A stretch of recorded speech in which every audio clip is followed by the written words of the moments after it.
जय हिंद साथियों, welcome to self study classes with Sumit Jain YouTube channel में आप सभी का स्वागत है। दोस्तों, आज के वीडियो में हम पर्यावरण पेडागोजी से संबंधित कुछ महत्वपूर्ण प्रश्नों पर चर्चा करने वाले हैं। तो सभी लोग वीडियो को लाइक जरूर करना, ठीक है। लगभग हम 145 प्रश्नों का 145 में से 70 प्रश्न इसमें पढ़ेंगे और 70 प्रश्न नेक्स्ट वीडियो में हम पढ़ लेंगे, 75 प्रश्न, ठीक है। ज़्यादा वीडियो बढ़ाना हो इसलिए। तो इससे पहले हमने 80 वीडियो का एक वीडियो आपको प्रेषित किया है, वो जरूर देख लेना। फिर ये वीडियो आएगा और निरंतर इसी प्रकार से 70-80 प्रश्नों वाली वीडियो आप तक प्रेषित किए जाएंगे। तो दोस्तों, आपको चैनल को सब्सक्राइब कर लेना है। पेडागोजी से संबंधित भी महत्वपूर्ण और लाइव क्लासें भी आपकी आ रही हैं, तो एक बार चैनल पर जाकर विजिट करें। बहुत सारी लाइव क्लासें आती हैं, 2:30 बजे आपकी शिक्षा शास्त्र और भी क्लासें आती हैं, तो सभी क्लासों को देखें।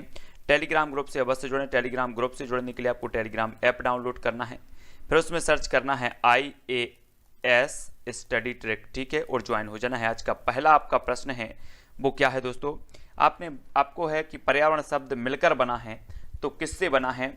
अब हमारे पास 4 जो है विकल्प हैं: परिधन आवरण, पर्याधन वर्ण, या फिर पर्याय धन आवरण, या परिधन अनावरण। तब हमें उत्तर बताना होता है। सभी लोग उत्तर बताएंगे। 4 विकल्पों में से एक का चयन करना होता है, तो 4 में से एक का चयन करो। उत्तर क्या हो जाएगा इसका? इसका सही उत्तर हो जाएगा दोस्तों परिधन आवरण, यानी जो विकल्प नंबर 1 है वो इसका सही होगा। पर्यावरण शब्द मिलकर बना है परिधन आवरण से, ए नंबर आपका सही हो जाएगा। अगला प्रश्न है, पर्यावरण का आश्रय उन सभी बाहरी शक्तियों एवं तत्वों से है जो हमें जीवन प्रभावित करती हैं। यह कथन किसका है? अब आपको बताना है डगलस का, फ्रॉबेल, ग्रीन का, या फिर वुडवर्थ का। तो प्रश्न क्रमांक 2 का उत्तर सभी लोगों ने जो बताया है दोस्तों, वो बताया है वुडवर्थ महोदय का है। डी नंबर इसका सही हो जाएगा, ठीक है, डी नंबर, बहुत बढ़िया आंसर।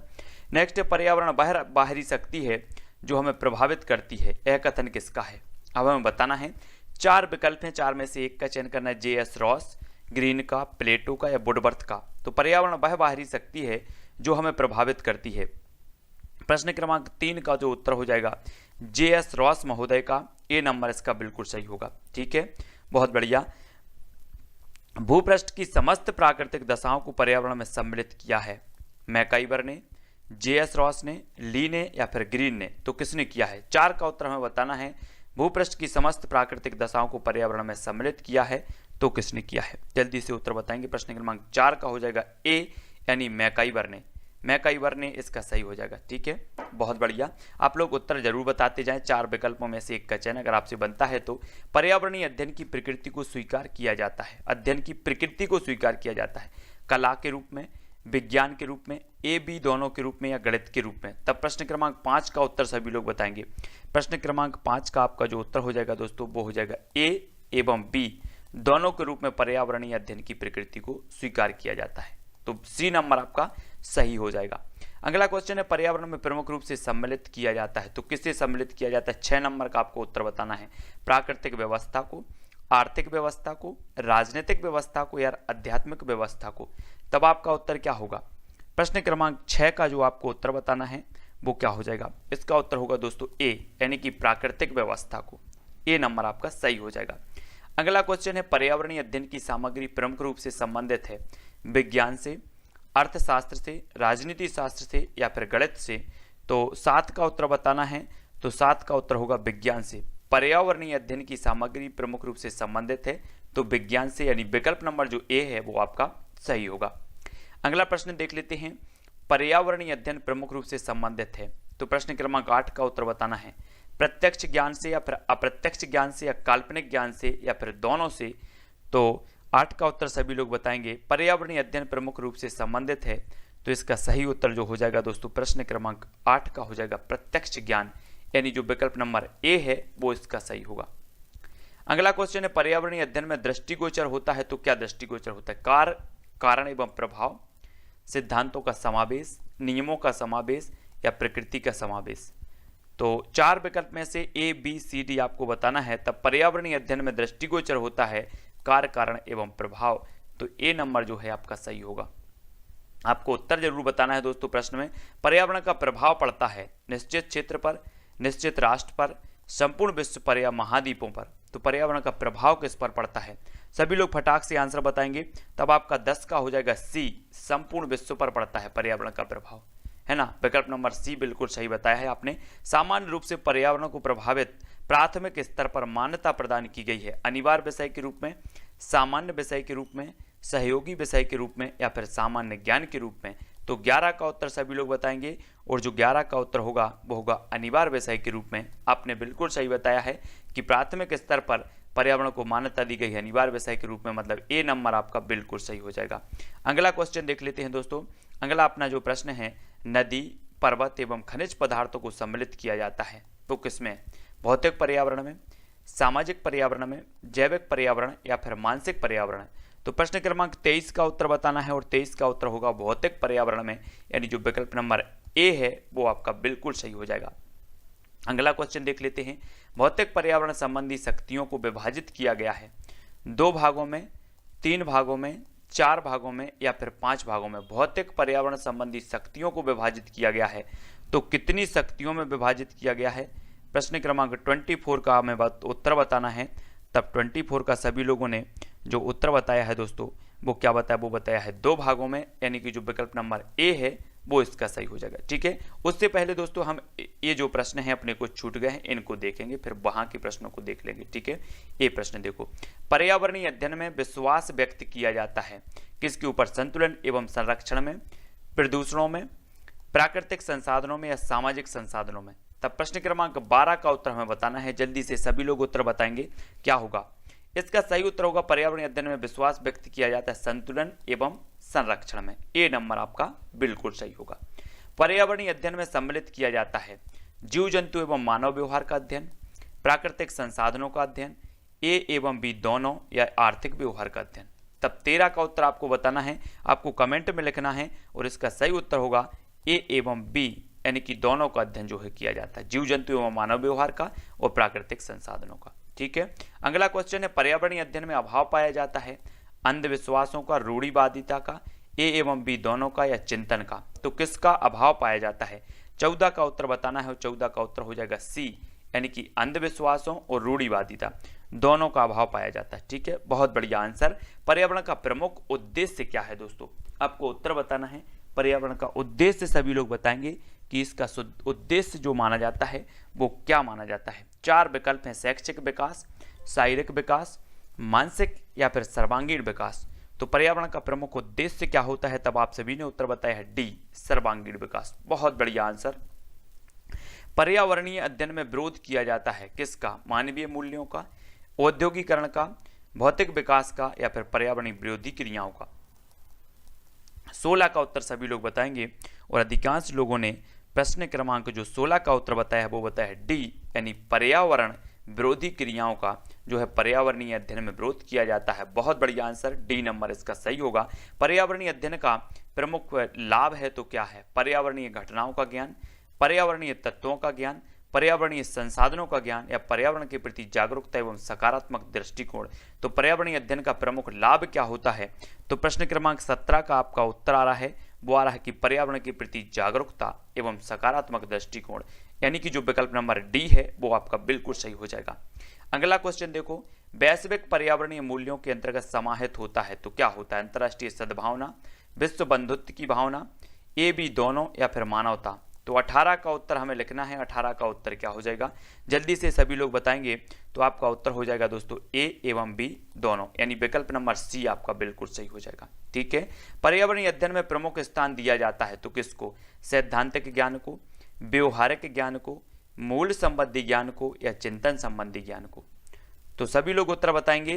प्रश्न क्रमांक 19 का उत्तर क्या हो जाएगा? 19 का होगा व्यवहारिक ज्ञान को प्रमुख स्थान दिया जाता है। आप लोगों का उत्तर बी बिल्कुल सही हो जाएगा। ठीक है, बहुत बढ़िया। पर्यावरणीय अध्ययन से व्यक्ति को प्राप्त होती है, क्या प्राप्त होती है? मानसिक संतुष्टि, शारीरिक संतुष्टि, ए एवं बी दोनों या फिर शैक्षिक संतुष्टि।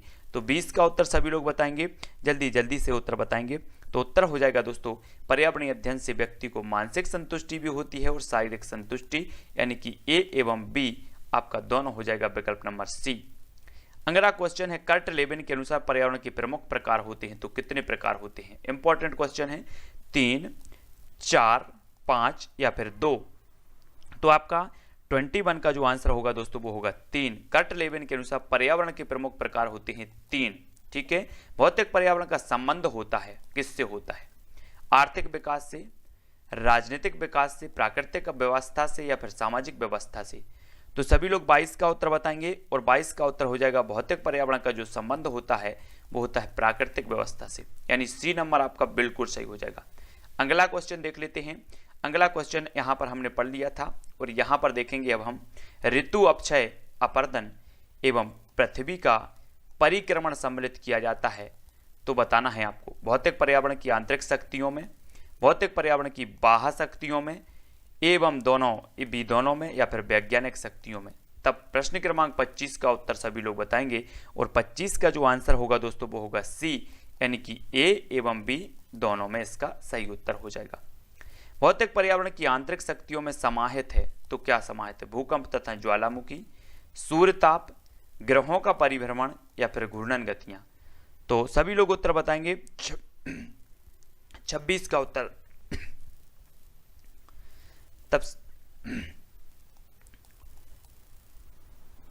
तब सही जो उत्तर हो जाएगा वो क्या होगा? वो होगा भूकंप तथा ज्वालामुखी, यानी कि विकल्प नंबर जो ए है वो आपका सही हो जाएगा। बहुत बढ़िया आंसर। मौसम एवं जलवायु को भौतिक पर्यावरण के कौन से तत्व में समाहित किया जाता है? 27 का उत्तर हमें बताना है। मौसम एवं जलवायु को भौतिक पर्यावरण के कौन से तत्व में समाहित किया जाता है? भाववाचक तत्वों में, भौतिक तत्वों में, जैविक तत्वों में या फिर कर्मवाचक तत्वों में। 27 का उत्तर बताना है और सभी लोगों ने उत्तर बताया है भौतिक तत्वों में, यानी जो विकल्प नंबर बी है वो आपका बिल्कुल सही हो जाएगा। जैविक पर्यावरण में प्रमुख रूप से समाहित किया जाता है। तो जैविक पर्यावरण और अजैविक पर्यावरण सभी लोग जानते हैं कि जैविक और अजैविक जो होते हैं वो पर्यावरण के घटक माने जाते हैं, तत्व माने जाते हैं। तो जैविक पर्यावरण में प्रमुख रूप से समाहित किया जाता है जीव जंतुओं को, वनस्पतियों को, ए बी दोनों को या समुद्री लहरों को। तब 28 का आंसर क्या हो जाएगा? इसका उत्तर होगा दोस्तों ए एवं बी दोनों, यानी सी नंबर आपका बिल्कुल सही होगा। जैविक पर्यावरण में प्रमुख रूप से अध्ययन किया जाता है, तो किसका किया जाता है? मानव का, मानव के प्रति व्यवहार का, मानव एवं जीव जंतुओं के मध्य अंतर संबंधों का, मानवीय मूल्यों का या फिर नैतिक मूल्यों का। तो 29 का सभी लोग उत्तर बताएंगे और 29 का यानी कि 29 का जो आपका आंसर हो जाएगा वो क्या होगा? वो हो जाएगा दोस्तों मानव एवं जीव जंतुओं के मध्य अंतर संबंधों का, यानी बी नंबर आपका बिल्कुल सही हो जाएगा। अगला क्वेश्चन है मनोसामाजिक पर्यावरण का प्रमुख संबंध होता है, तो क्या? आर्थिक क्षेत्र से, मानसिक क्षेत्र से, सामाजिक क्षेत्र से, बी एवं सी दोनों से। तो 30 का उत्तर सभी को बताना है और 30 का जो आपका उत्तर होगा कि बी एवं सी, यानी कि सामाजिक क्षेत्र से भी और मानसिक क्षेत्र से भी। तो डी नंबर आपका बिल्कुल सही होगा। नेक्स्ट है पारिस्थितिकी प्राणियों एवं प्रकृति के मध्य अंतःक्रिया का वैज्ञानिक अध्ययन है जो प्राणियों की पर्याप्तता एवं वितरण विस्तारण निर्धारित करती है। यह कथन किसका है? सीजे क्रेप्स का, ग्रीन का, मैक का या फिर क्लार्क का। 31 का आंसर बताना है। तो अधिकांश लोगों ने जो उत्तर बताया है वो क्या बताया है? वो बताया ए, यानी कि सीजे क्रेप्स का। बहुत बढ़िया आंसर, ए नंबर इसका सही होगा। महासागर एवं तालाब का पारिस्थितिकी तंत्र होता है। महासागर और तालाब का समान, असमान, सामान्य या फिर असामान्य। तो 32 का आंसर सभी लोग बताएंगे और 32 का जो आपका आंसर हो जाएगा दोस्तों वो हो जाएगा असमान, यानी बी नंबर आपका बिल्कुल सही होगा। नेक्स्ट बात कर लेते हैं पारिस्थितिकी तंत्र का प्रमुख उद्देश्य है, तो क्या है? प्राकृतिक संतुलन, स्वयं का संतुलन, जैविक संतुलन या फिर ए बी दोनों। तो 33 का आंसर बताना है और 33 का जो आपका आंसर हो जाएगा वो क्या हो जाएगा? वो होगा सी, यानी कि प्राकृतिक संतुलन भी और स्वयं का संतुलन भी, है ना। बहुत बढ़िया। अगला देख लेते हैं। अगले जो अपने प्रश्न हैं उसके बारे में हम चर्चा करेंगे, है ना। वो है जल एवं विभिन्न प्रकार की गैसों को सम्मिलित किया जाता है जैविक तत्वों में, अजैविक तत्वों में, मिश्रित तत्वों में या फिर भौतिक तत्वों में। तो 34 का आंसर क्या हो जाएगा दोस्तों? सभी को बताना है, सभी को वीडियो को लाइक जरूर कर देना है। अजैविक तत्वों में, ठीक है। और सभी लोग कमेंट में जरूर उत्तर लिखेंगे। इसका उत्तर हो जाएगा अजैविक तत्वों में, यानी बी नंबर आपका जो है वो सही हो जाएगा। उत्पादक जीवधारी से आश्रित होता है, क्या होता है? पौधों से, वनस्पतियों से, वन्य जीवों से जो अपना भोजन स्वयं तैयार करते हैं उनसे। तो 35 का उत्तर बताना है। उत्पादक जीवधारियों से आश्रित होता है तो क्या होता है? जल्दी से सभी लोग उत्तर बताएंगे। उत्तर जो आपका हो जाएगा दोस्तों वो हो जाएगा डी, यानी कि जो अपना भोजन स्वयं तैयार करते हैं वो क्या कहलाते हैं? उत्पादक कहलाते हैं। याद रख लेना, है ना। प्राथमिक उपभोक्ता के अंतर्गत सम्मिलित किया जाता है। प्राथमिक उपभोक्ता आप लोग जानते होंगे, और प्राथमिक उपभोक्ता के अंतर्गत जो सम्मिलित किया जाता है वो किया जाता है खरगोश एवं हिरण को और भैंस एवं बकरी को, यानी कि विकल्प नंबर जो सी है वो आपका सही होगा, है ना। पौधे जो होते हैं उत्पादक माने जाते हैं, सभी को पता है ना।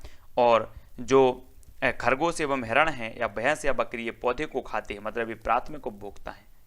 मानव को किस वर्ग का उपभोक्ता माना जाता है? सभी लोग उत्तर बताएंगे, तो उत्तर क्या हो जाएगा? मानव को किस वर्ग का उपभोक्ता माना जाता है? प्रथम, द्वितीय, तृतीय या फिर चतुर्थ? 37 का आंसर सभी को बताना है, सभी लोग उत्तर बताएंगे। क्या हो जाएगा? फटाक से उत्तर बताना है, और इसका सही उत्तर होगा द्वितीयक। द्वितीयक उपभोक्ता माना जाता है मानव को, याद रख लेना। और मानव क्या है? सर्वाहारी है। मानव जो होता है वो सर्वाहारी होता है, ये चीज भी सभी को पता है, ठीक है, बहुत बढ़िया। तृतीय वर्ग के उपभोक्ता होते हैं, कौन होते हैं? शाकाहारी, मांसाहारी या फिर ए बी दोनों या इनमें से कोई नहीं। तो 38 का आंसर सभी लोग बताएंगे, और आपका उत्तर होगा कि तृतीय वर्ग के उपभोक्ता होते हैं मांसाहारी, यानी जो विकल्प नंबर बी है वो आपका बिल्कुल सही हो जाएगा। अगला क्वेश्चन देख लेते हैं। विघटक जीवधारी के अंतर्गत सम्मिलित किया जाता है, तो क्या किया जाता है? चूहा, नेवला, बाज या फिर जीवाणु या कवक? तब आपका उत्तर क्या हो जाएगा? 39 का उत्तर बताना है, और 39 का आपका उत्तर होगा डी, यानी कि जीवाणु एवं कवक, ठीक है। अगला क्वेश्चन है, सामान्य रूप से पारिस्थितिकी तंत्र में घटकों की संख्या होती है, तो पारिस्थितिकी तंत्र में कितने घटकों की संख्या कितनी होती है? तब 40 का उत्तर आपको बताना है, और 40 का जो उत्तर हो जाएगा वो हो जाएगा 4, यानी कि विकल्प नंबर जो ए है वो आपका बिल्कुल सही होगा, ठीक है। अपूर्ण पारिस्थितिक तंत्र में अभाव होता है, तो काय का अभाव होता है? जैविक पदार्थों का, उपभोक्ता जीवधारी का, उत्पादक जीवधारी का, या किसी एक या सभी का? तो 41 का उत्तर क्या हो जाएगा? अपूर्ण पारिस्थितिक तंत्र में अभाव होता है तो वो होता है किसी एक या फिर सभी का, तो डी नंबर इसका सही होगा। स्वयं समर्थ पारिस्थितिकी तंत्र की विशेषता होती है, तो बताना है। 42 का आंसर बताना है। संतुलन स्थापित करने की क्षमता, संरक्षण स्थापित करने की क्षमता, असंतुलन स्थापित करने की क्षमता या फिर व्याख्या करने की क्षमता? तो 42 का आंसर सभी को बताना है, तो 42 का आंसर क्या हो जाएगा? ए, यानी कि संतुलन स्थापित करने की क्षमता, ए नंबर आपका सही होगा। अगला क्वेश्चन है, पारिस्थितिकी तंत्र को असंतुलित करने में प्रमुख भूमिका होती है। असंतुलित करने में प्रमुख भूमिका किसकी होती है? मानव की, वन्य जीवों की, प्राकृतिक आपदाओं की या प्राकृतिक अवस्थाओं की? तब मुख्य भूमिका हमें बताना है, तो मुख्य भूमिका होती है दोस्तों मानव की, यानी विकल्प नंबर जो ए है वो आपका बिल्कुल सही हो जाएगा।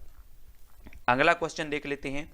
विकृत पारिस्थितिकी तंत्र में होता है, तो क्या होता है? 44 का उत्तर बताना। उत्पादक जीवधारियों का अभाव, उपभोक्ता जीवधारियों का अभाव, ए एवं बी दोनों? तो 44 का आंसर सभी को बताना है। आपका उत्तर जो हो जाएगा वो क्या होगा? वो होगा उत्पादक एवं उपभोक्ताओं के समान अनुपात में कमी या वृद्धि, ये पारिस्थितिक तंत्र में होता है। डी नंबर आपका सही होगा। 44 का आपका डी सही हो जाएगा, ठीक है, बहुत बढ़िया। आगे के देख लेते हैं और प्रश्न। हमें बताना है कि पर्यावरण के अवयव या पृथ्वी मंडल को विभाजित किया गया है कितने भागों में? पर्यावरण के अवयव या पृथ्वी मंडल को विभाजित किया गया है 4, 5, 3 या फिर 2? तो आपको पता होनी चाहिए दोस्तों, 45 का जो आपका उत्तर हो जाएगा वो हो जाएगा ए, यानी 4 भागों में विभाजित किया गया है। अगला क्वेश्चन, स्थल मंडल के अंतर्गत सम्मिलित किया जाता है चट्टान एवं मिट्टी, हिमनद, मीठा जल या फिर खनिज पदार्थ? तो स्थल मंडल के अंतर्गत किसे सम्मिलित किया जाता है? तब 46 का आंसर बताया है चट्टान एवं मिट्टी को, यानी विकल्प नंबर ए आपका बिल्कुल सही होगा। अगला क्वेश्चन है, भूमिगत जल को सम्मिलित किया जाता है स्थल मंडल में, जल मंडल में, जैव मंडल में? तो किस में सम्मिलित किया जाता है? 47 का उत्तर बताना है, और 47 का जो आंसर होगा वो होगा बी, यानी कि जल मंडल में भूमिगत जल को सम्मिलित किया जाता है। बहुत बढ़िया आंसर, बी नंबर इसका सही होगा। महासागरों द्वारा पृथ्वी के कुल धरातलीय भाग को आच्छादित किया गया है, तो कितने भाग को आच्छादित किया गया है महासागरों द्वारा?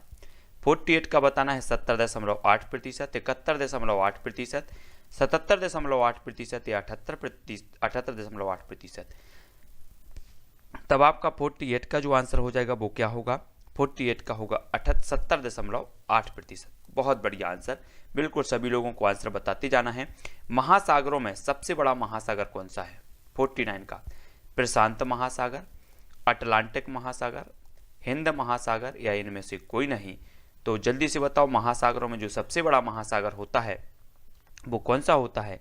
तो सभी को पता होनी चाहिए प्रशांत महासागर, यानी कि विकल्प नंबर जो ए है वो आपका सही होगा। वायुमंडल में सम्मिलित किया जाता है किसे, विभिन्न गैसों को, सूर्य के प्रकाश को, चंद्र ग्रहण के प्रभाव को या सूर्य ग्रहण के प्रभाव को। 50 का आंसर बताएंगे, सभी लोगों को बताना है। तो ये किया जाता है विभिन्न गैसों को, यानी ए नंबर जो है वो आपका बिल्कुल सही होगा। जैवमंडल की खोज किसने की थी, 51 का आंसर बताना है। एडवर्ड सुयस ने, वुडवर्थ ने, ग्रीन ने या फिर ली ने। तो जैवमंडल की जो खोज की थी वो किसने की थी, 51 का आंसर क्या होगा, एडवर्ड सुयस, यानी विकल्प नंबर ए जो है वो इसका सही होगा। जैवमंडल में सम्मिलित किया जाता है तो किसे सम्मिलित किया जाता है, 52 का आंसर बताना है। जीव जंतु एवं वनस्पतियों को, खनिज पदार्थों को, विभिन्न जल संसाधनों को या भूगर्भीय जल को।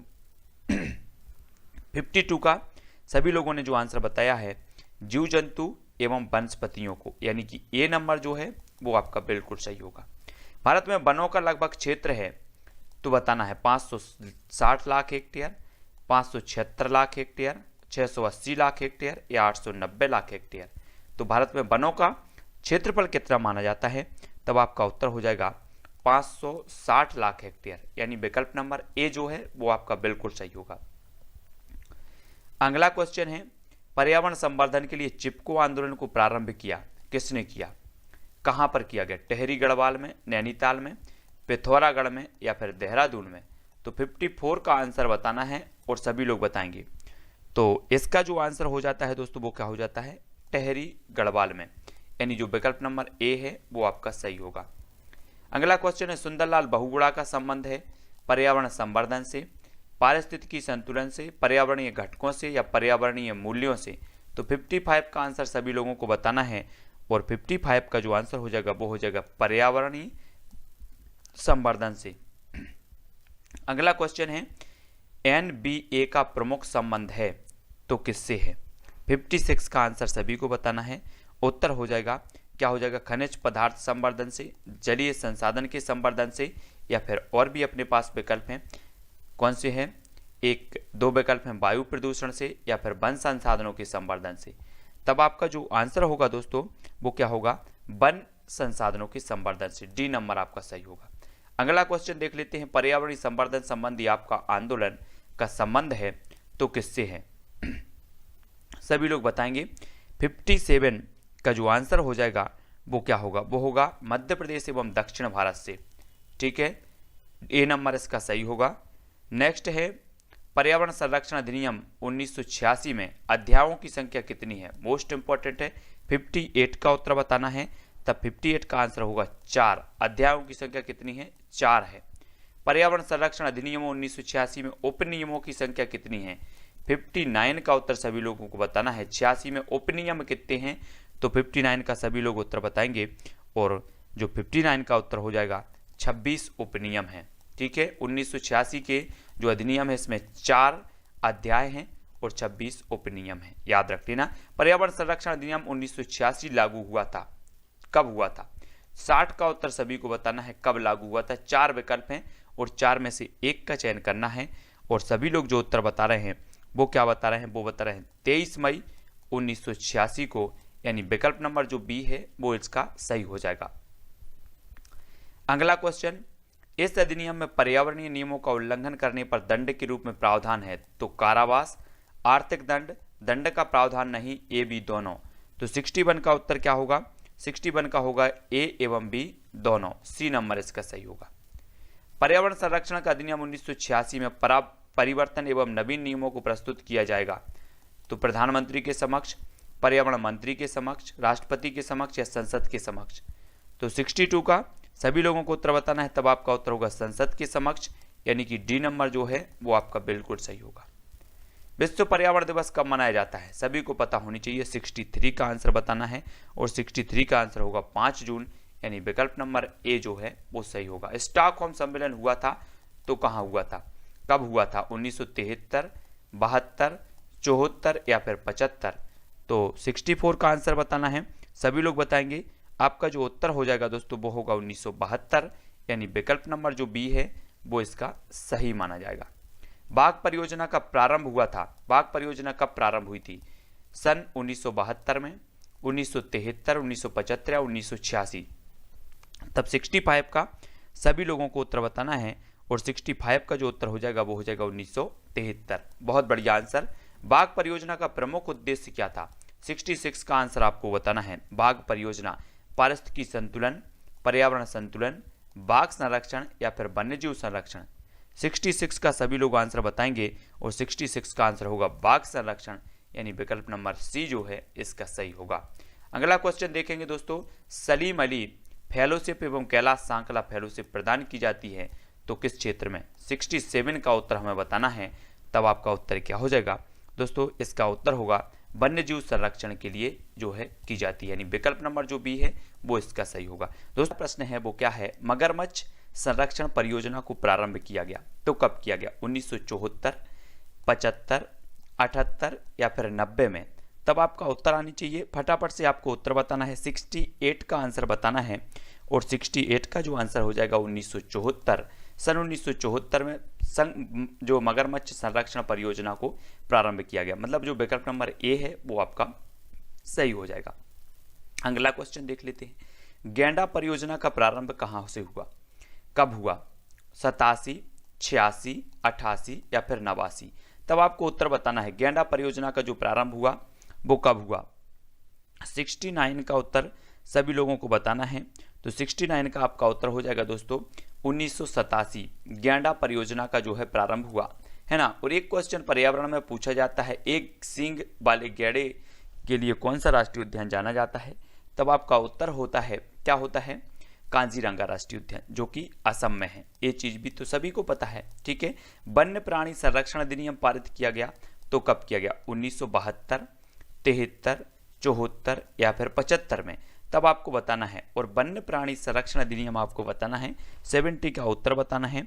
4 विकल्प हैं तो सभी लोगों को कमेंट में बताते जाना, अगर आपसे बनता है तो कमेंट जरूर किया करें। आपका उत्तर है 1972, विकल्प नंबर ए। भारतीय वन्यजीव बोर्ड की स्थापना की गई तो कब की गई, वन्यजीव बोर्ड की स्थापना आपको बताना है, सभी लोग उत्तर बताएंगे। उत्तर क्या हो जाएगा, तो आपके 4 विकल्प हैं, 1953, 1952, 1955 या फिर 1954। तब आपका उत्तर हो जाएगा 1952। भारतीय वन्यजीव बोर्ड की स्थापना की गई 1952 में, बी नंबर आपका सही हो जाएगा दोस्तों, ठीक है।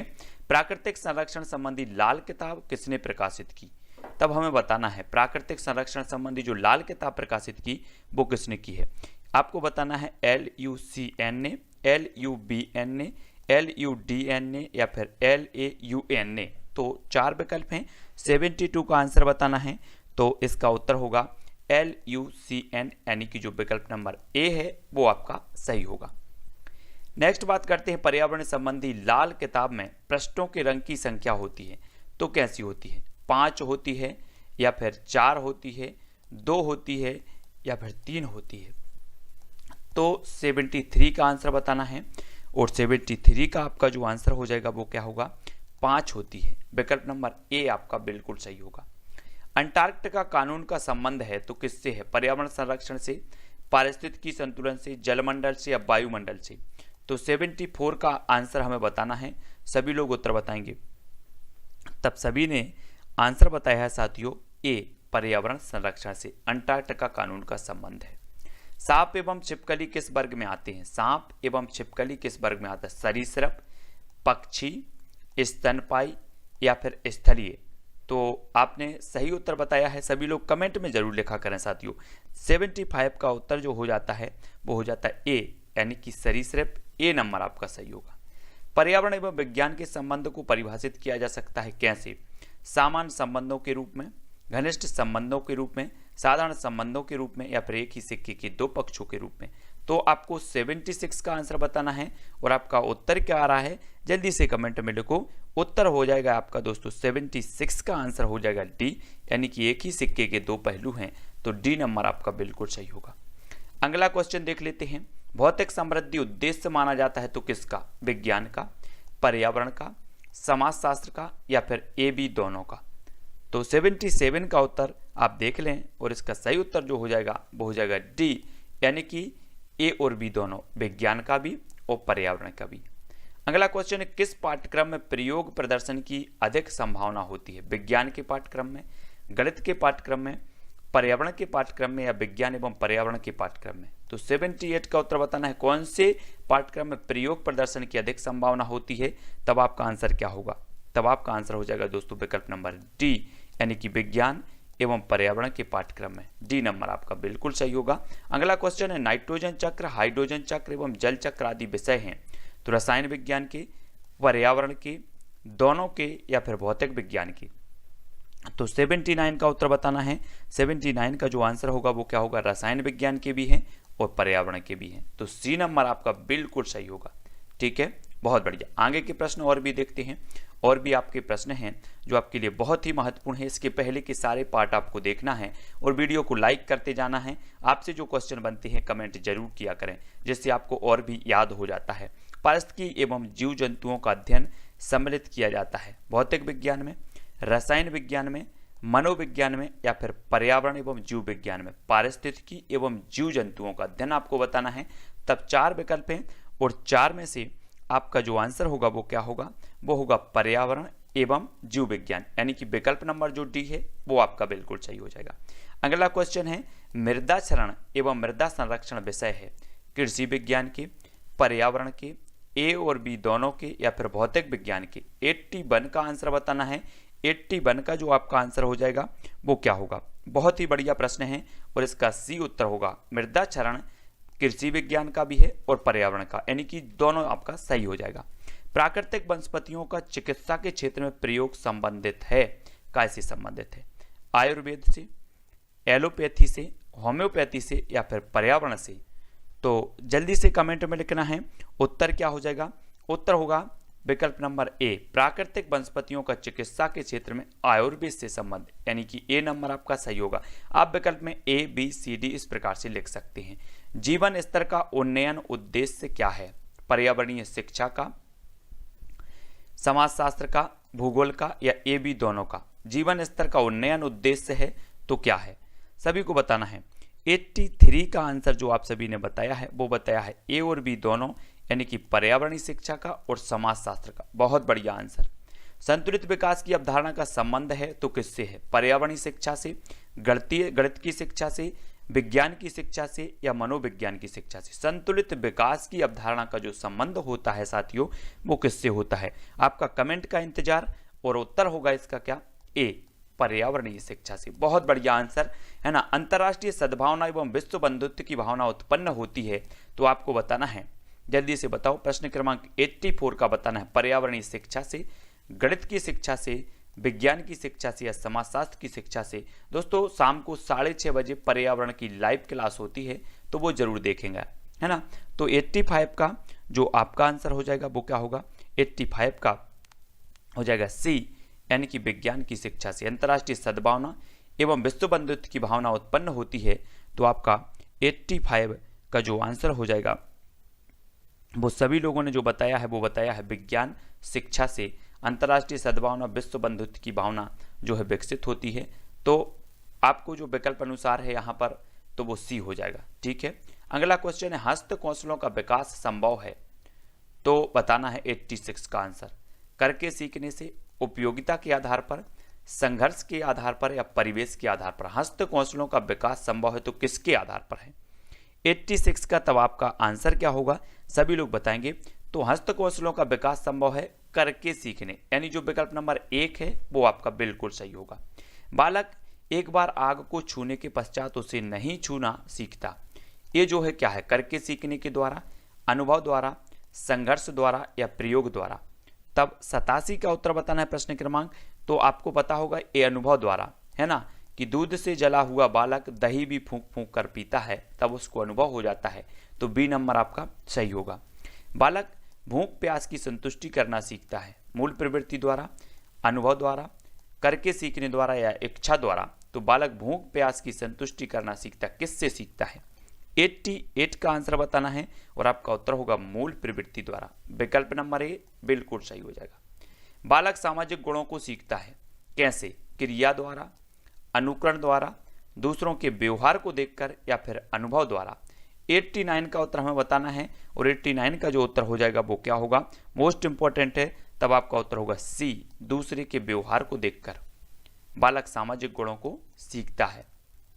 बहुत बढ़िया आंसर बता रहे हैं आप लोग। बालक द्वारा शिक्षक आदर्शवादी गुणों को सीखा जाता है तो अनुकरण द्वारा, क्रिया द्वारा, संघर्ष द्वारा या मूल प्रवृत्ति द्वारा। तब 90 का उत्तर सभी लोगों को बताना है और 90 का जो आंसर हो जाएगा वो क्या होगा? वो होगा ए, यानी कि अनुकरण द्वारा। ए नंबर आपका बिल्कुल सही होगा।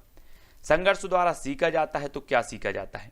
91 का उत्तर हमें बताना है संकट से बचाव, पर्यावरणीय आपदाओं से बचाव, या फिर अगला जो आपका विकल्प है वो क्या है? वो है ए एवं बी दोनों, या फिर भोजन करना। तब आपका जो आंसर हो जाएगा दोस्तों वो क्या होगा? वो होगा सी, यानी कि ए और बी दोनों आपका सही होगा। प्रभाव द्वारा सीखना संबंधित है तो किससे संबंधित है? सीखने के नियमों से, सीखने के सिद्धांतों से, सीखने की क्रिया से, या फिर अनुकरण से। तो 92 का आंसर सभी लोग बताएंगे। सभी को पता है, आपको पता होगा कि थार्नडाइक ने सीखने के नियम दिए हैं और उसी में प्रभाव का नियम भी है, प्रभाव के द्वारा सीखना आता है। तब आपका उत्तर विकल्प नंबर 1 सही होगा। अगला क्वेश्चन, एक छात्र पुस्तक में पढ़कर वर्षा के जल का संरक्षण करता है तो यह सीखना माना जाता है? स्वाध्याय द्वारा सीखना, अनुकरण द्वारा सीखना, क्रिया द्वारा सीखना, या प्रभाव द्वारा सीखना। तब 90 का उत्तर बताना है कि एक छात्र में पुस्तक पढ़कर वर्षा के जल का संरक्षण करता है, यह सीखना माना जाता है। तब 93 सभी लोग उत्तर बताएंगे और 93 का जो आपका आंसर हो जाएगा दोस्तों वो होगा स्वाध्याय द्वारा सीखना। विकल्प नंबर ए आपका बिल्कुल सही होगा। किसी कार्य को करने पर छात्र की प्रशंसा की जाती है जिससे छात्र उस क्रिया को स्थायी रूप से सीख जाता है, उसका सीखना माना जाता है। क्या माना जाता है? प्रभाव द्वारा, तत्परता द्वारा, अभ्यास द्वारा, या पृष्ठ पोषण द्वारा। तो 94 का सभी लोगों को उत्तर बताना है और 94 का उत्तर होगा पृष्ठ पोषण द्वारा सीखना। विकल्प नंबर डी आपका बिल्कुल सही होगा। अगला क्वेश्चन देख लो, बालक द्वारा बाल सभा के माध्यम से कविता एवं गीतों का सीखा जाना संबंधित है। तो बालक द्वारा बाल सभा के माध्यम से कविता एवं गीतों का सीखा जाना संबंधित है तो किससे है? क्रिया द्वारा सीखने से, पाठ्यक्रम सहगामी क्रियाओं द्वारा सीखने से, अनुकरण द्वारा सीखने से, या मानवीय क्रियाओं द्वारा सीखने से। 95 का आंसर सभी लोगों को बताना है और 95 का जो आपका आंसर हो जाएगा वो क्या होगा दोस्तों? वो होगा बी, पाठ्यक्रम सहगामी क्रियाओं द्वारा सीखने से, है ना। बी नंबर इसका सही होगा। जीवन जाल संबंधी खेल का प्रकाशन किया है। जीवन जाल संबंधी खेल का प्रकाशन किया है पर्यावरणीय शिक्षा केंद्र अहमदाबाद ने, पर्यावरणीय शिक्षा केंद्र इलाहाबाद ने, पर्यावरणीय शिक्षा केंद्र भोपाल ने, या पर्यावरणीय शिक्षा केंद्र दिल्ली ने। तो 96 का आंसर बताना है, सभी लोग उत्तर बताएंगे। तो आपका उत्तर हो जाएगा दोस्तों विकल्प नंबर ए, पर्यावरणीय शिक्षा केंद्र अहमदाबाद ने जीवन जाल संबंधी खेल का प्रकाशन किया है। अगला क्वेश्चन है, प्राथमिक स्तर पर पर्यावरणीय शिक्षण किया जाना चाहिए खेलों के माध्यम से, कविता के माध्यम से, कहानी के माध्यम से, प्रयोग के माध्यम से। 97 का उत्तर बताना है तो 97 का उत्तर होगा ए, खेलों के माध्यम से। ठीक है, बहुत बढ़िया आंसर। पर्यावरणीय कविताओं को प्रमुख रूप से किस गतिविधि में स्थान मिलना चाहिए? पर्यावरणीय कविताओं को प्रमुख रूप से किस गतिविधि में स्थान मिलना चाहिए? कक्षा कक्ष में, प्रतियोगिताओं में, बाल सभा में, या शिक्षण दिगम प्रक्रिया में। तो पर्यावरणीय कविताओं को प्रमुख रूप से किस गतिविधि में स्थान मिलना चाहिए? तब आपका आंसर क्या होगा? सभी लोग उत्तर बताएंगे और 98 का जो उत्तर होगा बाल सभा, यानी विकल्प नंबर जो सी है वो आपका बिल्कुल सही हो जाएगा। ठीक है, बहुत बढ़िया तरीके से आप लोग उत्तर बता रहे हैं और उत्तर बिल्कुल आपको कमेंट में लिखते जाना है। पर्यावरणीय नाटक प्रभावशाली उस स्थिति में होता है जब छात्र उसका निरीक्षण करते हैं, उसमें सहभागी बनते हैं, उनको पढ़ते हैं, या इनमें से कोई नहीं। तो 99 का उत्तर अधिकांश लोगों को बताना है और अधिकांश लोगों का उत्तर आ रहा है कि उसमें सहभागी बनते हैं, यानी विकल्प नंबर जो बी है वो आपका बिल्कुल सही होगा। पर्यावरणीय चित्र प्रदर्शनी में प्रदर्शित किया जाता है। क्या प्रदर्शित किया जाता है? 100 नंबर का उत्तर हमें बताना है। पर्यावरणीय संबंधी चित्र एवं चार्ट, जंतु एवं वनस्पतियों को वास्तविक रूप से, ए एवं बी दोनों, या पर्यावरणीय क्रियाओं को। तो प्रश्न क्रमांक 100 का उत्तर बताना है और 100 का जो आपका उत्तर हो जाएगा वो क्या होगा? वो होगा दोस्तों ए, कि पर्यावरण संबंधी चित्र एवं चार्ट है ना प्रदर्शनी में प्रदर्शित किया जाता है, तो विकल्प नंबर ए आपका बिल्कुल सही होगा। ठीक है, बहुत बढ़िया आंसर। आगे देख लेते हैं, अगले जो अपने प्रश्न हैं उसके बारे में जान लेते हैं। अब आपको बताना है दोस्तों, पर्यावरणीय क्लब की स्थापना में मुख्य भूमिका होती है तो किसकी होती है। प्रश्न क्रमांक 101 का, पर्यावरणीय क्लब में मुख्य भूमिका शिक्षकों की, छात्रों की, ए बी दोनों का या फिर प्रबंधक की। तो सभी लोग उत्तर बताएंगे। उत्तर हो जाएगा परिस्थिति क्लब में स्थापना, परिस्थिति क्लब की स्थापना में जो मुख्य भूमिका होती है वो शिक्षकों की, यानी विकल्प नंबर ए जो है वो इसका सही होगा। अगला क्वेश्चन है, विद्यालय उद्यान उदाहरण है काय का। पर्यावरणीय पाठ्यक्रम सहगामी क्रिया का, पर्यावरणीय प्रयोग का, पर्यावरणीय दक्षता का या पर्यावरणीय कौशलों का। तो आपको बताना है प्रश्न क्रमांक 102 का उत्तर हो जाएगा ए, पर्यावरणीय पाठ्यक्रम सहगामी क्रिया का, है ना। बहुत बढ़िया आंसर। अगला क्वेश्चन है, विद्यालय स्तर पर सतत एवं व्यापक मूल्यांकन की योजना प्रस्तुत की गई किसके द्वारा।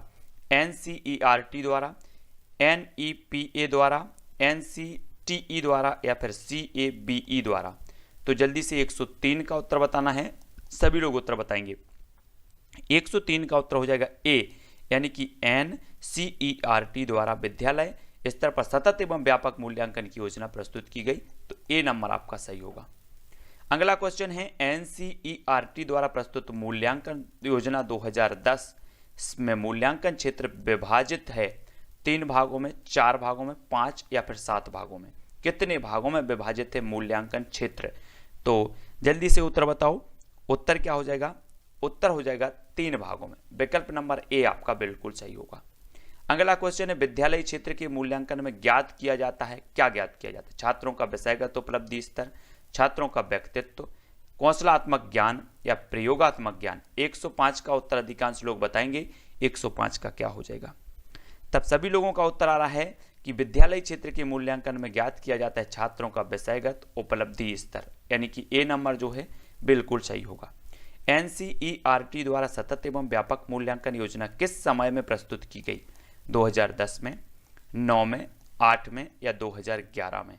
जल्दी से बताओ, मोस्ट इंपॉर्टेंट क्वेश्चन है, NCERT के बारे में है और 106 का उत्तर होगा 2010 में NCERT द्वारा सतत एवं व्यापक मूल्यांकन योजना 2010 में चालू की गई, प्रस्तुत की गई। ठीक है, बहुत बढ़िया। सामाजिक कौशल एवं भावात्मक कौशलों का मूल्यांकन विषय है तो क्या है। विद्यालयी क्षेत्र का, सह विद्यालयी क्षेत्र का, सह शैक्षिक क्षेत्र का या पाठ्यक्रम सहगामी क्रियाओं का। तो किसका है। 107 का उत्तर हमें बताना है और आपका जो उत्तर आ रहा है वो क्या आ रहा है, जल्दी से बताओ। उत्तर होगा सह विद्यालयी क्षेत्र, यानी विकल्प नंबर जो बी है वो इसका बिल्कुल राइट होगा।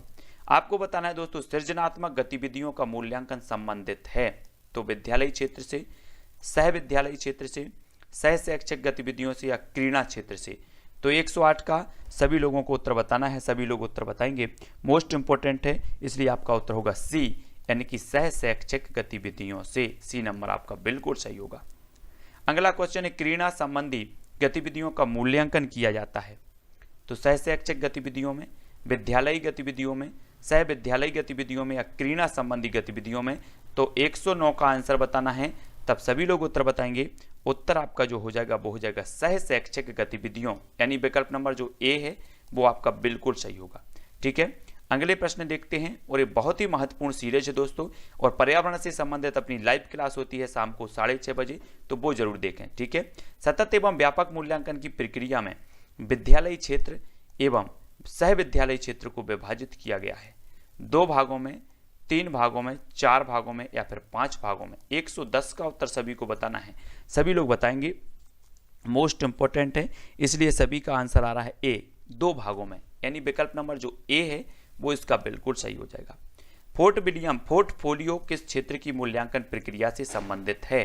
प्रश्न क्रमांक 111 का उत्तर बताना है, विद्यालयी क्षेत्र से, सह विद्यालयी क्षेत्र से, सह शैक्षिक क्षेत्र से या फिर क्रीड़ा क्षेत्र से। तब 111 का उत्तर आपका क्या होगा। सभी लोगों ने 111 का उत्तर क्या बताया है, 111 का अधिकांश लोगों ने उत्तर बताया विद्यालयी क्षेत्र से, यानी कि विकल्प नंबर ए आपका बिल्कुल सही है। विद्यालयी क्षेत्र में मूल्यांकन किया जाता है ज्ञान एवं अवबोध का, अनुप्रयोग का, ए एवं बी दोनों का या फिर व्यक्तित्व का।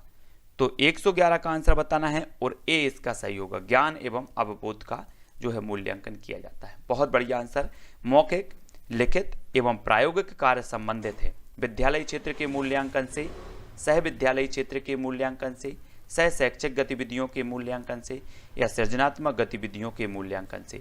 तो 113 का उत्तर बताना है और 113 का आपका उत्तर हो जाएगा ए, यानी कि विद्यालय क्षेत्र के मूल्यांकन से। ए नंबर आपका बिल्कुल सही होगा। अगला क्वेश्चन है एनसीईआरटी द्वारा प्रस्तुत मूल्यांकन योजना में छात्रों को प्रदान किए जाते हैं अंक एवं ग्रेड उत्तीर्ण एवं अनुत्तीर्ण की श्रेणी। तो बताना है आपको 114 का उत्तर। एनसीईआरटी द्वारा प्रस्तुत मूल्यांकन योजना में छात्रों को प्रदान किए जाते हैं, तो क्या प्रदान किए जाते हैं? 114 का उत्तर होगा बी, ग्रेड प्रदान किए जाते हैं। ठीक है, बहुत बढ़िया आंसर है ना। अगला क्वेश्चन, विद्यालय क्षेत्र के मूल्यांकन के उपकरण हैं मौखिक एवं प्रश्न पत्र, कक्षा कार्य, ए एवं बी दोनों या प्रायोगिक कार्य। तो 115 का उत्तर हमें बताना है। उत्तर इसका सही होगा सी, मौखिक प्रश्न एवं प्रश्न पत्र और कक्षा कार्य। सी नंबर इसका बिल्कुल सही होगा। संरचनात्मक आकलन एवं समेकित आकलन संबंधित है, तो किससे संबंधित है? 116 का उत्तर सभी लोग बताएंगे। सृजनात्मक क्षेत्र से, कौशलात्मक क्षेत्र से, विद्यालय क्षेत्र से या सह विद्यालय क्षेत्र से। तो 116 का उत्तर बताएंगे। सभी लोगों को उत्तर बताना है, मोस्ट इंपॉर्टेंट है। तब सभी ने उत्तर बताया है विद्यालय क्षेत्र से, यानी विकल्प नंबर सी इसका बिल्कुल सही हो जाएगा। अगला क्वेश्चन है ब्लूप्रिंट। ब्लूप्रिंट का संबंध होता है प्रश्न पत्र निर्माण से, सृजनात्मक गतिविधियों के मूल्यांकन से, प्रयोगात्मक मूल्यांकन से या क्रीड़ा संबंधी गतिविधियों के मूल्यांकन से। 117 का उत्तर बताएंगे, सभी लोग बताएंगे। तो आपका उत्तर होगा प्रश्न पत्र निर्माण से। ए नंबर आपका बिल्कुल सही होगा।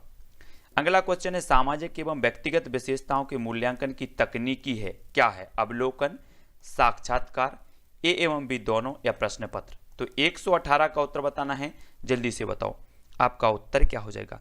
118 का उत्तर बताया है सी, यानी कि ए एवं बी दोनों इसका सही उत्तर होगा। नेक्स्ट बात करते हैं दोस्तों, सतत एवं व्यापक मूल्यांकन में व्यक्तिगत एवं सामाजिक विशेषताओं के संदर्भ में छात्रों को ग्रेड प्रदान किया जाता है माह में एक बार, 2 बार, 3 बार या फिर 6 माह में एक बार। 3 माह में एक बार या माह में 2 बार या माह में एक बार या 6 माह में एक बार। तब 119 का उत्तर सभी लोग बताएंगे। जल्दी से कमेंट में लिखो अगर आपको पता है उत्तर। तो ए नंबर माह में एक बार, है ना। बहुत बढ़िया आंसर। शिक्षण और उपादान का संबंध होता है किससे? उपलब्धि स्तर, ग्रहण करना, ए एवं बी दोनों या फिर कला से। 120 का उत्तर बताना है और 120 का जो आपका उत्तर हो जाएगा वो क्या हो जाएगा? जल्दी बताओ। उत्तर होगा उपलब्धि स्तर और ग्रहण करना, यानी कि विकल्प नंबर जो सी है आपका बिल्कुल सही होगा। शिक्षण उपादान का प्रथम चरण संबंधित होता है किससे? शिक्षक से। प्रथम चरण बताना है शिक्षण से, शिक्षण कला से या फिर शिक्षण विधियों से। शिक्षण उपादान का प्रथम चरण किससे संबंधित होता है? तब सभी ने उत्तर बताया शिक्षक से, यानी विकल्प नंबर ए आपका बिल्कुल सही है। अगला क्वेश्चन देख लो। अगला जो आपका क्वेश्चन है दोस्तों वो क्या है? वो है शिक्षण उपादान का द्वितीय चरण संबंधित है। प्रथम चरण शिक्षक से है, तो द्वितीय चरण किससे होगा? 122 का शिक्षक से, शिक्षार्थी से, पाठ्यक्रम या फिर शिक्षण तकनीक से। तब सभी को उत्तर बताना है। 122 का उत्तर होगा शिक्षार्थी से, यानी विकल्प नंबर बी आपका बिल्कुल सही होगा। शिक्षण उपादान में पाठ्यक्रम का संबंध होता है। 123 का उत्तर बताना है, तो जल्दी बताओ। पाठ्यक्रम का संबंध होता है शिक्षण उपादान के प्रथम चरण से, शिक्षण उपादान के द्वितीय चरण से, शिक्षण उपादान के तृतीय चरण से या शिक्षण उपादान के चतुर्थ चरण से। 1, 2, 3 का उत्तर बताना है और सभी लोगों ने जो उत्तर बताया है वो बताया सी, यानी कि शिक्षण उपादान के तृतीय चरण से। बहुत बढ़िया आंसर है ना। प्रथम चरण में शिक्षक, द्वितीय में शिक्षार्थी और तृतीय चरण में पाठ्यक्रम। बहुत बढ़िया, इस प्रकार से याद रखना है। शिक्षण प्रविधियों एवं विधियों का प्रयोग शिक्षण उपादान के किस चरण से संबंधित है? प्रथम चरण से, द्वितीय चरण से, तृतीय चरण से या फिर चतुर्थ चरण से। तो बताना है 124 का आंसर सभी लोग बताएंगे। उत्तर जरूर बताया करो आप लोग। उत्तर होगा ए, प्रथम चरण से। ठीक है, बहुत बढ़िया आंसर ए नंबर। उत्तर बताते हुए अपना आकलन जरूर करें। शिक्षण उपादान का द्वितीय चरण निम्न में से चरण में सम्मिलित किया जाता है। तो किस में सम्मिलित किया जाता है? द्वितीय चरण। क्रिया, प्रतिक्रिया, कक्षा, अनुभूति, ए बी दोनों या शिक्षण विधियों का चयन। तो 125 का आंसर क्या होगा साथियों? हो जाएगा सी, ए एवं बी दोनों। अगला क्वेश्चन है शिक्षण उपादान का तृतीय चरण है। संबंधित होता है मूल्यांकन से, बहिर्वेशन से, एवं भी दोनों या प्रेरकों का चयन। तो जल्दी से बताओ 126 का आंसर ए बी सी इस प्रकार से आपको बताना है, तब आपका उत्तर होगा सी ए एवं बी दोनों से। ठीक है। भ्रमण विधि का प्रमुख लाभ होता है विषय वस्तु का प्रत्यक्ष ज्ञान, स्थायी अधिगम, क्रियाशीलता या फिर संगठन योग्यता। तो भ्रमण विधि का प्रमुख लाभ होता है तो क्या होता है? 127 का उत्तर बताना है, इसका उत्तर होगा ए विषय वस्तु का प्रत्यक्ष ज्ञान। ए नंबर आपका बिल्कुल सही होगा। पर्यावरणीय अध्ययन में भ्रमण विधि का प्रमुख उद्देश्य क्या होता है? पर्यावरणीय अध्ययन में भ्रमण विधि का हमें प्रमुख उद्देश्य बताना है प्रकृति से संपर्क, प्रकृति का ज्ञान, प्रकृति का वर्णन और प्राकृतिक संसाधनों का संरक्षण। 128 का आंसर बताना है। सभी लोग वीडियो को लाइक जरूर करें और कमेंट में आपको जरूर बताना है कि वीडियो कैसा लगा। ठीक है। 128 का आंसर बताना है, तब सभी लोगों का उत्तर हो जाएगा ए प्रकृति से संपर्क। ए नंबर आपका बिल्कुल सही है। समस्या समाधान विधि में छात्र सीखते हैं मानसिक संघर्ष द्वारा, क्रिया द्वारा, प्रयोग द्वारा या फिर तर्क द्वारा। तो किसके द्वारा सीखते हैं? 129 का उत्तर बताना है। सभी लोगों ने जो उत्तर बताया है वो क्या बताया है? वो बताया है ए मानसिक संघर्ष द्वारा। बहुत बढ़िया आंसर। समस्या समाधान विधि का प्रयोग नहीं करना चाहिए प्राथमिक स्तर पर, उच्च प्राथमिक स्तर पर, माध्यमिक स्तर पर या फिर उच्च माध्यमिक स्तर पर। सभी लोग कमेंट में उत्तर बताएंगे, फटाफट से उत्तर बताना है। और ये मोस्ट इंपॉर्टेंट प्रश्न है कि कौन से स्तर पर जो है इस विधि का प्रयोग नहीं करना चाहिए समाधान विधि का। तो आपका उत्तर होगा ए यानी कि प्राथमिक स्तर पर। अगला क्वेश्चन है समस्या समाधान विधि का प्रथम चरण है तो क्या है? 4 विकल्प हैं, 4 में से एक का उत्तर बताना है समस्या का प्रस्तुतिकरण, आंकड़ों का संग्रहण, आंकड़ों का विश्लेषण या आंकड़ों का संश्लेषण।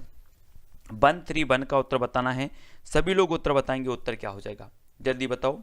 131 का उत्तर होगा समस्या का प्रस्तुतिकरण यानी विकल्प नंबर 1 आपका बिल्कुल सही है। अगला क्वेश्चन योजना विधि का प्रथम सोपान क्या है? योजना का चुनाव, कार्यक्रम निर्माण, योजना का क्रियान्वयन या फिर सामग्री का चयन। तो जल्दी बताओ 132 का उत्तर बताना है, उत्तर हो जाएगा ए योजना का चुनाव। योजना विधि का प्रथम सोपान होता है योजना का चुनाव। योजना विधि में प्रमुख भूमिका होती है किसकी? 133 का आंसर बताना है, जल्दी बताओ। योजना विधि में प्रमुख भूमिका होती है किसकी होती है? उत्तर आपका हो जाएगा बी छात्र की, यानी बी नंबर आपका बिल्कुल सही होगा। अगले क्वेश्चन देखते हैं, बहुत ही महत्वपूर्ण है। इसके पहले के बहुत सारी पेडागोजी के जो है वीडियो डल चुके हैं, वो जरूर देखें। ये पेडागोजी से संबंधित आपके बताना है। योजना विधि में शिक्षक की भूमिका होती है सहायक एवं निर्देशक की, नियंत्रक की, अनुशासक की या फिर निरीक्षक की। तो 134 का आंसर बताना है आपका क्या हो जाएगा जल्दी बताओ। 134 का जो उत्तर हो जाएगा दोस्तों ए सहायक एवं निर्देशक की भूमिका होती है योजना विधि में। खेल विधि में कौशल संबंधी कार्यों के अंतर्गत सम्मिलित किया जाता है पौधे लगाना, खिलौने बनाना, कविता लिखना, ए एवं बी दोनों। तो 135 का आंसर बताना है। वो 135 का सभी ने उत्तर बताया है कि पौधे लगाना और खिलौने बनाना दोनों इसमें सही होगा। खेल विधि में ज्ञानात्मक कार्य होता है तो क्या होता है? शैक्षिक भ्रमण, उद्यान में कार्य, चार्ट बनाना, पौधे लगाना। खेल विधि में ज्ञानात्मक कार्य होते हैं, क्या होते हैं जल्दी से उत्तर बताओ। 136 का उत्तर होगा शैक्षिक भ्रमण, है ना, ए नंबर। अगला क्वेश्चन देख लो। खेल विधि में पर्यावरण एवं पारिस्थितिकी क्लब का निर्माण है कौशल संबंधी कार्य है, संगठनात्मक कार्य है, ज्ञानात्मक कार्य है या फिर साहित्यिक कार्य है। तो खेल विधि में पर्यावरण एवं पारिस्थितिकी क्लब का निर्माण है तो क्या है? 137 का उत्तर बताना है, उत्तर होगा संगठनात्मक कार्य। बी नंबर आपका बिल्कुल सही होगा। पर्यावरण शिक्षण में खेल विधि का प्रयोग प्रमुख रूप से करना चाहिए प्राथमिक स्तर पर, उच्च प्राथमिक स्तर पर, माध्यमिक स्तर पर या उच्च माध्यमिक स्तर पर। 138 का उत्तर बताना है और उत्तर होगा इसका प्राथमिक स्तर पर। ठीक है, बहुत बढ़िया आंसर। पर्यावरणीय सामग्री का प्रयोग किया जा सकता है शिक्षण अधिगम सामग्री के रूप में, शिक्षण सामग्री के रूप में, अधिगम सामग्री के रूप में या ज्ञान के रूप में। पर्यावरणीय सामग्री का प्रयोग किया जाता है किस रूप में किया जाएगा? 139 का उत्तर हो जाएगा ए शिक्षण अधिगम सामग्री के रूप में। अगला क्वेश्चन, पर्यावरण का शिक्षण विधि के रूप में प्रयुक्त करने का लाभ होता है तो क्या होता है? 140 का उत्तर बताना है, सभी लोग उत्तर बताएंगे, बहुत ही महत्वपूर्ण है। तब सभी ने उत्तर बताया शिक्षण अधिगम सामग्री में प्रभावशीलता, यानी कि ए नंबर जो है वो बिल्कुल आपका राइट होगा। नेक्स्ट है प्रस्तावना कौशल एवं व्याख्या कौशल को माना जाता है अधिगम कौशल, शिक्षण कौशल, शिक्षण अधिगम कौशल या फिर ज्ञानात्मक कौशल। क्या माना जाता है आपको कमेंट में बताना है। कमेंट जरूर किया करें, ऐसे अनेकों वीडियो आने वाले हैं तो चैनल को सभी लोग सब्सक्राइब कर लेना। उत्तर होगा शिक्षण कौशल। ठीक है, शिक्षण अधिगम प्रक्रिया का स्वतंत्र चर क्या है? शिक्षार्थी, पाठ्यक्रम, शिक्षक या फिर शिक्षण अधिगम सामग्री। तो स्वतंत्र चर बताना है, तब सभी लोग उत्तर बता रहे हैं। क्या बता रहे हैं जल्दी बताओ? शिक्षक, ये स्वतंत्र चर होता है। शिक्षण अधिगम प्रक्रिया का आश्रित चर क्या है? आश्रित चर बताना है 143 का उत्तर बताना है, जल्दी बताएंगे आप। तो आपने जो उत्तर बताया है दोस्तों वो बताया है बी, यानी कि शिक्षार्थी। बहुत बढ़िया आंसर, बी नंबर बिल्कुल सही। ये आश्रित चर है, स्वतंत्र चर है शिक्षक। पाठ्यक्रम को किस प्रकार का चर माना जाता है? पाठ्यक्रम को जल्दी बताओ। 140 का स्वतंत्र, नियंत्रित, मध्यस्थ या फिर आश्रित।